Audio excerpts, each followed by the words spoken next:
Right, so guys, currently we're in a Japanese car this time. Sorry, no more Proton nonsense. Right, so basically, this is the 2004 Toyota Vios, and currently I've driven it for around 5 kilometers already, if that's true. Yeah. I think 5 kilometers, and to be honest, my impressions for this car, right, is pretty positive, because being a 14 years old car, right, everything, the suspension is on the stiffer side, but the thing is that everything else feels okay. The torque is acceptable, the horsepower is okay as well after so many years of usage, so many years of long distance travel. And also what I can realize is that the brakes do not suddenly make you jerk forward. Okay, the brakes do not give you a very serious inertia effect. When you take a little bit of a sharp corner, a speed like 70 km is actually alright. I mean, like I've taken that corner at around 80 km before. I actually rode in a Volvo V40 when we were doing such corner at 80 km per hour. And then for other cars like the Viva, I've done that corner at 70 km per hour, and then me and my mom almost died in the corner. So what I can feel is that this Vios, right, if you are planning to get a cheap car for your children to drive or something like that, then I think it's alright, because I mean, the noise insulation is actually better than my Proton Iris. And also what I can say is that the conventional automatic still, it shifts okay. I wouldn't say that it shifts as good as, you know, a dual clutch that you can find in maybe a Mercedes, or maybe you can find in other modern cars like the Honda City Hybrid, you know, or the Jazz Hybrid. But I mean, being a 4-speed automatic, right, what you can expect from a gearbox like that is it is going to be reliable. The cost of replacing the transmission fluid is pretty economical, because if you think about my Proton Iris, right, my Proton Iris is basically a CVT car, and if you're talking about a CVT car, right, basically your CVT fluid, right, is going to be more costly than a conventional automatic fluid. And on top of that, if you do not replace your CVT fluids on time, let's say if a Nissan service center, right, what they tell you is that for their CVT cars, you can change your CVT fluid at 40,000 km. Okay, correct me if I'm wrong, because I basically joined the Nissan Serena S Hybrid group, the Facebook group in Malaysia, and what some people there told is that the showroom or the service center say that only you need to change your CVT fluid when total car mileage is 40,000 km, which many people follow their instructions.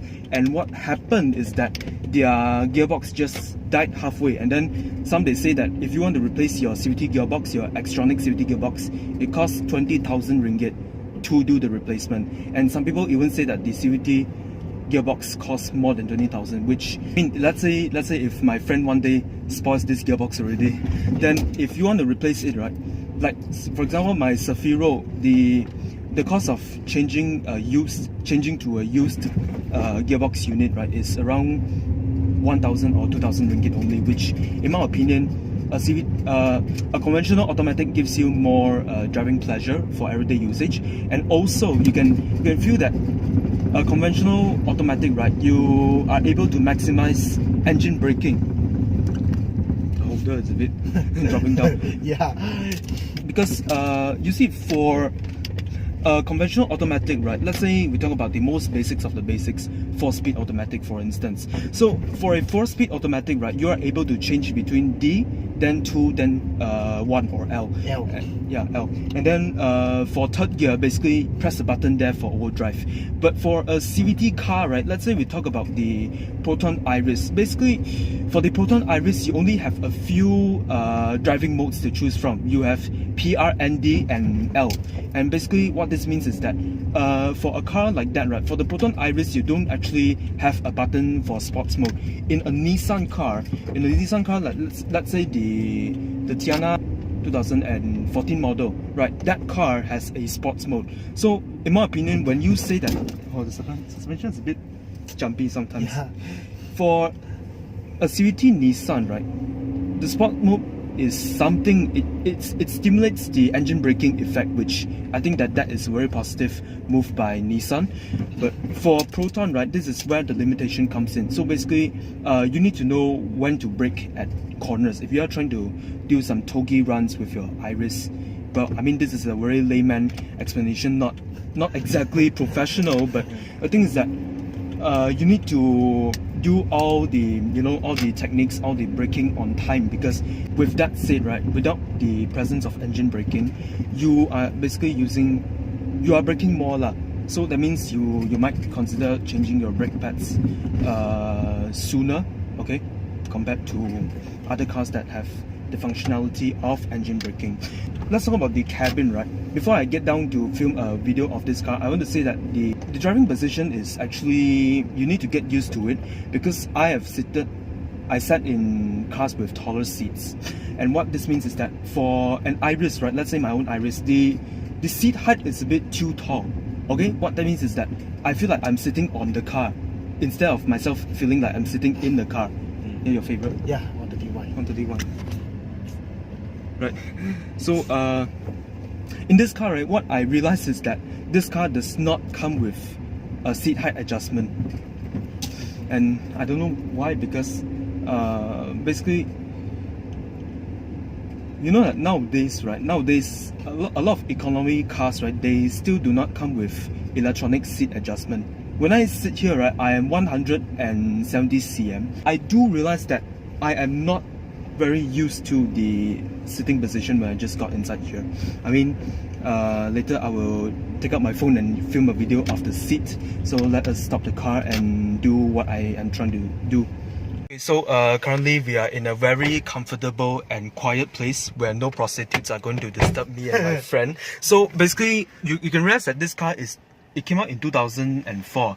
So this car is already 2003, yeah. the first version. So basically we are seated in a 2004 unit, which is the same iteration as the one that came out in 2003. But you can realize that the dashboard is filled with plastics, okay? Do not expect the interior quality to be as good as, you know, a Mazda 2 from 2018. A current generation Mazda 2. I think that car has a very pleasant interior quality. And then the plastics continue on the door panel side, but here you get very generous fabric inserts, okay? Door handles are chrome, which is, you know, it gives you a very Toyota Camry feel. Yeah. And then central locking is available, don't worry. Okay. Maybe lock the doors, don't let any prostitutes come in. So for the driver's side, right, lucky you get an automatic up and down feature. You see my hands are not touching the button. One touch for the windows to go up.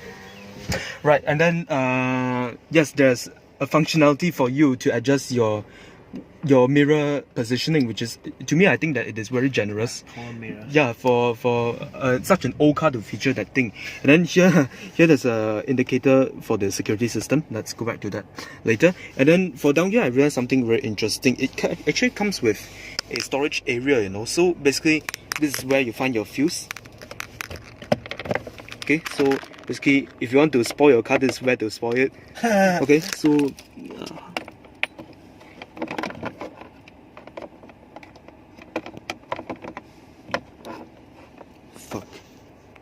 this is the door pocket, okay, and then you can see that it's actually quite generous, you know. Remember in my previous videos, like I filmed the Proton X70, see that this Vios, right, it gives you a very long door pocket area, and what this means is that you can actually store a lot of your own things, which for maybe your phones or maybe a touch and go card, you can put it at the door pocket right here on top, okay. And then for the radio, it is pretty basic, okay. You don't get anything like USB, you don't get AUX functionality, you don't even get Bluetooth. But the thing is that the sound system is very, very good, to be honest. The bass is there, honestly. I mean, like, how many cars nowadays, right? How many economy cars get a very good speaker? I think almost, like, for Proton and Perodua, right, do not expect too much from their sound system. And then the aircon is freezing cold.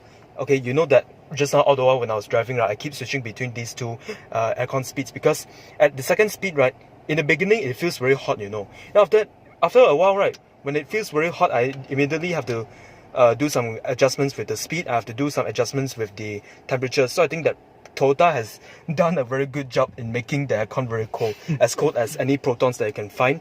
Okay, and then expect these parts to be plastic as well. And here's the gear shifter, which gives you a very special chrome surface right here, and then here's the overdrive button.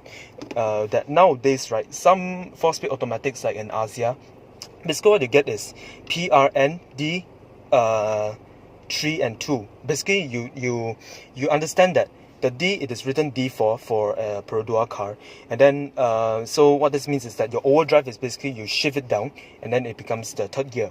So this means that you are not able to stay in the first gear if you are driving a Perodua car, right? Which is, I think that it doesn't give you enough of driver involvement. And then over here you can see that you can put a lot of things. The storage area is pretty deep, okay, and then you get 2 rectangular cup holders. Very weird, to be honest. Very rectangular cup holders. And then here, basically you can see that the glove box falls down, okay, not like other luxury cars but they come down in a slow manner. Even the Preve had the luxury car feeling of the glove box. And then for here, it actually slots in my phone very easily. Install it in here, you know, if you're using an iPhone XR, you're using a Galaxy S8 or something, just start here, continue driving, and then you're safe to go. Okay, and then right here you have your auto trip button is over here, and then you can see they can change between your mileage, your trip A. Okay, basically this is your trip A, then can change to trip B, and yeah, back to auto. So basically with this 2004 meter, you cannot automatically see your fuel consumption, like how many km per liter. No way. And there's no service reminder as well. Okay, and then for here, right, oh yeah, this is the mirror for your makeups and stuff. Okay, and then I think that this part you don't have anything. More barbecue. Lol. Okay, and then of course there's no sunroof, okay? Economy car, how can you expect sunroof? But the lighting is, well, quite bright, to be honest. Right, and then to be honest, here this section you don't get any lighting. So yeah, and then for the rearview mirror, it is mounted on the windshield. Okay, so let me show you my driving position now. Okay, so it is going to be raining soon, and the door somehow closed itself. Okay, and then so what you can see is that you don't see any height adjustments for the seat. Okay, that's my friend over there. And then to be honest, sitting in this car, it actually feels like sitting in a sports car. Maybe this is a new age A86, because basically, I mean, like, you look at my friend, right, his sitting position is actually taller than the driver's position. So I mean that Toyota actually, they have to work on the ergonomic side of things back then lah, because how can you not give the driver's side height adjustment, and it's going to fucking rain. Okay, and then here you get the information of your tire pressures and stuff. Now to be honest, this car is, I have positive feeling for this car. You know, the driving, the handling, everything is quite good, to be honest. Okay, so moving on to the back, right? So at the back, you don't get any cup holders at the bottom side of the door panel, no pockets or stuff. And then yeah, you still get fabric inserts right here. You get plastic finishes right here. And then for the doors, right, sorry, for the seats, right, the seats you get some seat pockets, which is very generous, because some national cars today they don't even come with seat pockets like my Iris. Okay, and then for the rear seats, you can see that I adjusted my sitting position to my comfortable sitting position. But what you realize is that the rear space, right, for my size. Okay, so for my size, right, you can see that I still actually have some leg room here. And then for headroom, I only get one finger of headroom. I don't know, because my friend is 180 cm. I think maybe his head will be touching the roof already. But to be honest, let's be real, right? The sitting position of this car at the back, it is nothing near compared to the third generation Vios. Because what you can realize is that my legs, right, okay, you can still slot your legs down below the seat. But the thing is that you can see a free space, right? A free space between the seat and my leg. It is basically this much, okay? What this means is that if I were to position my feet over here, what you can see is that I'm actually a bit like squatting in the car. Okay, so what this means is that this car, it actually shows you its economy identity, because basically it does not give you the best seat base. But overall, I want to say that the suspension of this car is firm but still quite comfortable. Yeah, the good thing is that you get some hand holders at the back, because basically my Iris standard spec does not come with a holder on top of the roof. Okay, my Iris only has one hand holder at the front passenger side. Okay. This Vios, right, it does not come with an external boot release, but what I can see is that the boot space, right, I estimate this boot space is around 400 or maybe 390, because what I can see is that the distance from the end of the boot until here, right, it's actually pretty limited. And to be honest, we can put many stuff, like we can put a box of things, you can put maybe a mini pasar malam trolley there, and you can put, yeah, I mean, like if you put 2 luggages and 1 golf bag, I think it is pretty much enough. Okay, and then here you get 2 reverse sensors, and then basically your exhaust tip is at the right side. Okay, so yeah, I mean, like this car is pretty much a basic car. So there's a very generous offering by Toyota, right? So basically they gave you a tire jack. Sweetheart. Yeah, already brittle. Yeah, you can see there's a very generous offering there. They basically give you a jack. You can see that the profile of the car, right, it is actually pretty inoffensive, because I mean the way they angle the car, right, it is a 3-box design. It is not a fastback design lah. But what you can see is that they actually designed the car with wisdom, because basically nowadays you can see that some cars on the market, right, they don't actually design the car with enough of wisdom. You can see maybe in the Perodua Bezza, you can see in the new Persona as well. Sorry, the manual driver, I'm sorry for criticism. And you can see that even some other sedans. Any idea any ugly car around? Ugly car? I mentioned the 2 already.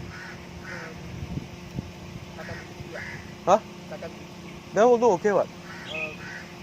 Sedan. Don't think of anything. I don't know, but still, well. But I mean, overall, you can see that the shape until now, right, it still has sort of a modern feature to it. It doesn't make the car look old, okay? Compared to if you're talking about other older cars, of the same generation, like the Proton Vira and Proton Saga, right? Actually, the Vira still has a very modern design, I mean, the shape, right, it will last for another 20 years also. It will still look pretty modern. But the Iswara old there, some people like it, some people don't, because why I say it's old is because the car looks very boxy and stuff. But you can see back on the Vios, right, the Vios too has a very curvaceous exterior design, which is something that I really appreciate a lot. And the 1NR VE engine, I tell you, the engine is it is a bit torquey, but it is not as powerful as my Iris, right?